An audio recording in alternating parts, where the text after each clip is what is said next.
검색 요정입니다. 최근에 유튜브에 이런 댓글이 있었습니다. 진로 관련된 건데요. 제가 딱히 누군가에게 조언을 할 만큼 잘 사는 건 아니기 때문에 망설이다가 이렇게 저렇게 그냥 답변을 남겨드렸습니다.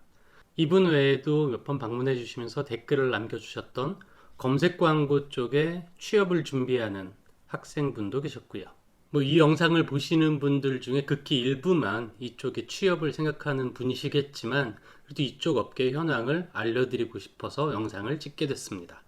일단 검색 광고의 시장 규모를 좀 보겠습니다. 작년 2019년이죠. 전체 광고 시장의 규모는 12조 원입니다. 올해 온라인 광고는 오프라인을 확실히 넘어설 것으로 올 초에 전망이 됐는데요. 예상치 못한 변수가 있었죠. 코로나19. 코로나19의 영향으로 저는 이 전망이 더 확실시되지 않을까 생각이 됩니다. 2020년 전망치를 보면 방송과 인쇄를 다 합쳐야 디지털 광고 사이즈가 나옵니다. 디지털 광고 하면 뭐가 떠오르시나요? 일단 동영상, 그리고 배너 광고, 그리고 검색 광고. 여러분들 머릿속에는 동영상과 배너가 먼저 떠오르시겠지만 온라인 광고 시장에서 규모의 절반이 검색 광고입니다. 검색이 이 정도입니다. 이렇게 좋은 동네인데 그럼 취업은 어떻게 하는 거냐? 업무 환경은 어떠냐? 뭐가 필요하냐? 제가 꿀팁 같은 걸 드릴 수 있는 입장은 아니고요. 현업에서 여전히 일하고 있고 또 회사를 이끌고 있는 검색 광고 대행사의 대표 입장에서 이런 인력이면 좀 탐이 난다 이런 것들을 말씀드리고자 합니다. 거꾸로 보면 취준생들 입장에서는 이런 역량들을 갖추면 검색 광고 대행사에 취업을 하기 조금 더 쉬워진다라고 볼 수 있겠습니다. 일단 이쪽 환경을 먼저 좀 살펴볼게요. 체계적인 교육기관이 별로 없습니다. 디지털 마케팅 학과를 갖고 있는 대학교가 소수 있지만 검색의 비중은 그 안에서 얼마 되지 않고요. 광고나 홍보 관련 학과에서도 다루긴 합니다만 비중은 훨씬 더 낮지요. 교수님들께는 대단히 죄송합니다만 저는 학교 교육기관의 수준을 그렇게 기대하지 않습니다. 검색이 이렇게 큰 시장이지만 산업으로서는 여전히 아기에 불과합니다. 돈과는 별개로 산업 내 체계성을 따지면 그렇다는 얘기입니다.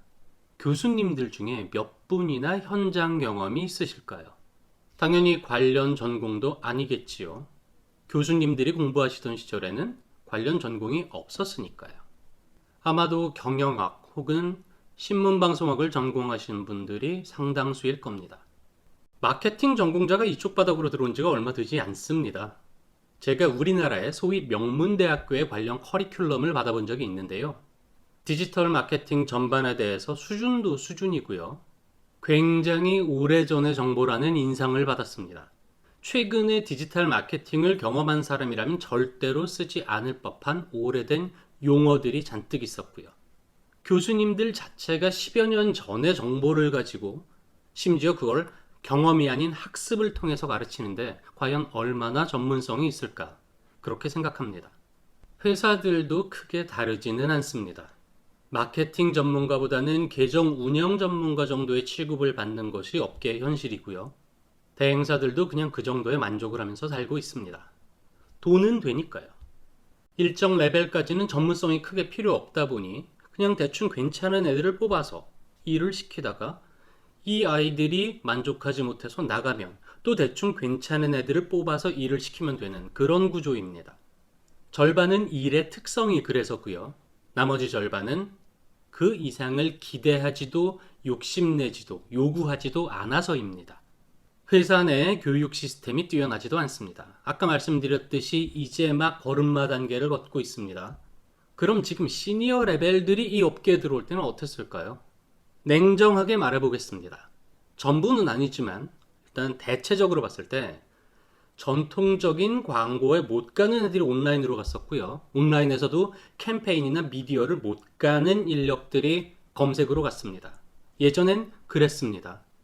지금 이 분야에도 굉장히 훌륭한 매니저나 디렉터들이 많이 있습니다.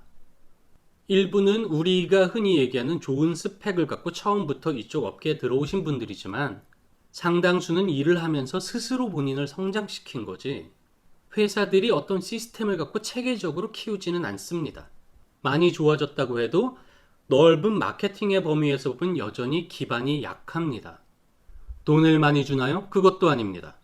산업 규모에 비해서 급여 수준은 대단히 불만족스럽습니다. 저희 회사는 서울과 시드니에 있다고 합니다만 서울의 경우는 한 10명 정도 되는 작은 회사입니다. 그런데 저희 회사보다 10배가 넘는 매출과 그 이상으로 많은 인력을 보유하고 있는 회사들이 저희 회사와 비슷하거나 혹은 심지어 더 낮은 급여를 주는 경우도 있습니다. 물론 최근에는 많은 변화가 이루어지고 있습니다. 그게 더 좋은 인력을 나타내는 지표는 아니지만 어쨌거나 취업 시장에서 존재감을 나타내는 좋은 학벌의 인력들도 점점 유입이 되고 있고요. 상당한 수준의 보수를 주는 곳도 있습니다. 에코마케팅과 같이 이 업계의 위상을 바꾸려고 노력하는 곳도 있습니다. 하지만 대체로 교육 시스템부터 급여에 이르기까지 대체로 수준이 낮다는 것을 아무도 부정할 수는 없습니다. 자, 그럼 본격적으로 검색 마케터가 되려면 어떤 역량을 갖추면 조금 더 유리할까 한번 얘기를 해보겠습니다. 어떤 사람을 검색 광고 대행사에서는 좋아할까요? 첫 번째는 엑셀입니다. 검색 마케팅 업무의 거의 대부분은 엑셀과의 싸움이라고 해도 과언이 아닙니다. 일단 데이터를 엄청 다룹니다. 캠페인별, 그룹별, 키워드별 성과를 봐야 하고요. 시간대별, 요일별, 기기별, 매체별, 소재별, 지역별 등등 데이터를 보고 정리하고 문제점과 개선점을 찾는 것이 우리의 일입니다. 수천, 수만, 때때로 수십만 셀에 이르는 데이터를 얼마나 효율적이고 효과적으로 관리하느냐.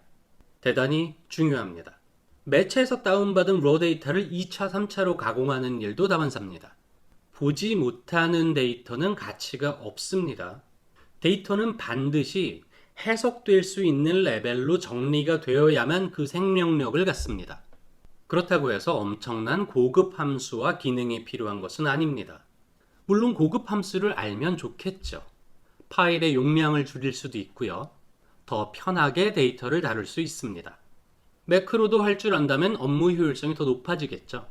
하지만 기본적으로 sum, sumif, vlookup, 텍스트 나누기, 데이터 유효성 정도만 알아도 크게 무리 없이 활용이 가능합니다. 자, 둘째는 영어입니다. 사실 이쪽 업계는 광고주들도 실행 레벨로 생각하지 큰 전략의 레벨로 생각하지 않기 때문에 영어로 하는 일이 그렇게 많이 요구되지 않습니다. 하지만 외국계 광고주가 우리가 생각하는 것보다 정말 많고요. 외국계 광고주의 경우 내부 커뮤니케이션을 위해서 보고서를 영어로 요구하는 곳도 있습니다. 드물게는 제안 피치 때 제안서를 영어로 요청하기도 합니다. 저희 회사가 가끔 큰 대행사로부터 일을 받아서 할 때가 있습니다. 일부는 본인들이 너무 바빠서 저희에게 넘겨주는 경우가 있고요. 상당수는 영어가 기반이 되는 글로벌 업무입니다. 과연 그 회사들이 충분히 영어 업무 역량이 있다면 저희에게 기회가 왔을까요? 저희 입장에서야 감사한 일이지만 업계의 한 사람으로서 저 좋은 회사가 왜 저 좋은 일을 영어라는 이유로 그냥 흘려보낼까 하는 아쉬움도 듭니다. 다음은 도구의 사용입니다. 네이버는 누가 뭐라고 해도 우리나라 넘버원의 검색 엔진입니다. 하지만 검색 엔진으로서도 검색 광고 매체로서도 그다지 품질이 좋지 못합니다.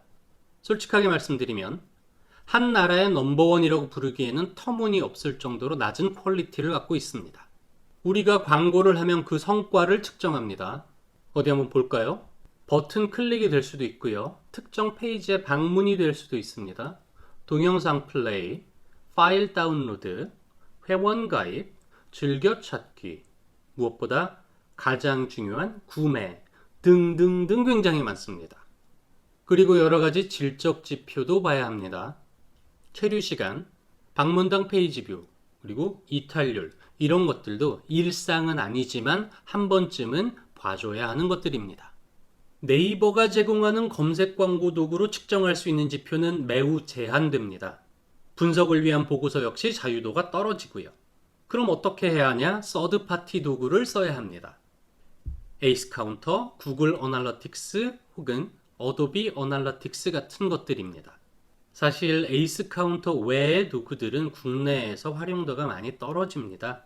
어도비 어널리틱스 같은 경우는 다루는 대행사를 찾기가 매우 드문 정도고요. 그럼 대행사들이 많이 쓰는 에이스 카운터를 대행사에 들어가서 배우면 되는 거지 뭐가 문제냐라고 생각을 하시겠지만 그게 또 그렇지 않습니다. 프로젝트에 따라서 광고주가 특정 도구의 활용을 요구하는 경우가 있습니다. 만일 여러분들이 이미 일정 수준 이상의 어널러틱스 활용 능력을 갖추고 있다. 대행사 입장에서는 땡큐입니다. 어도비 어널러틱스는 유료이기 때문에 여러분들이 개별적으로 학습하고 연습하기가 어려운데요. 구글 어널러틱스 같은 경우는 물론 유료 서비스도 있습니다만 기본적으로 무료이기 때문에 충분히 개인적으로 학습하고 또 경험해 볼 수 있습니다.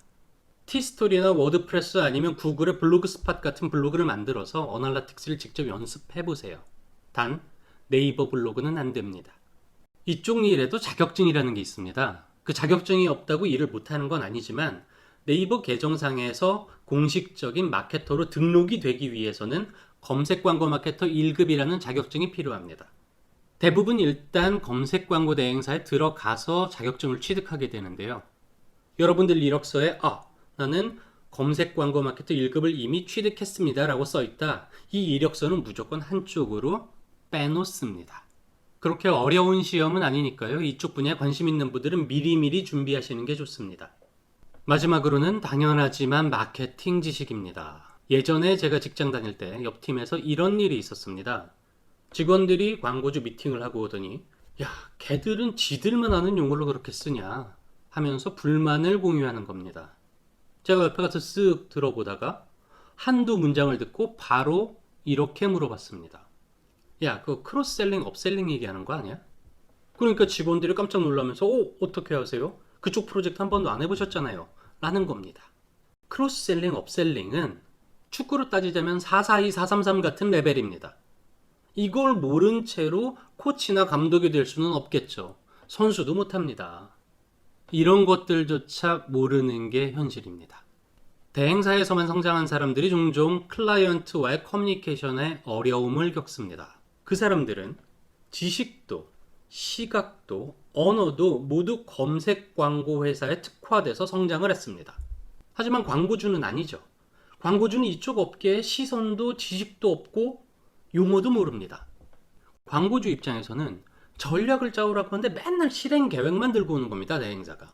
반면에 대행사 입장에서는 저 광고주는 맨날 뜬구름 잡는 소리만 해. 무슨 얘기인지 못 알아듣겠어. 라는 말을 합니다. 서로 답답해지는 상황이 계속됩니다. 마케팅 지식은 채용 과정에서는 크게 도움이 되지 않을 수도 있습니다. 하지만 여러분들이 일을 하면서 클라이언트한테 전문가로서 존중을 받고 조금 더 클라이언트가 여러분 목소리에 귀를 기울이게 하는데 매우 도움이 됩니다.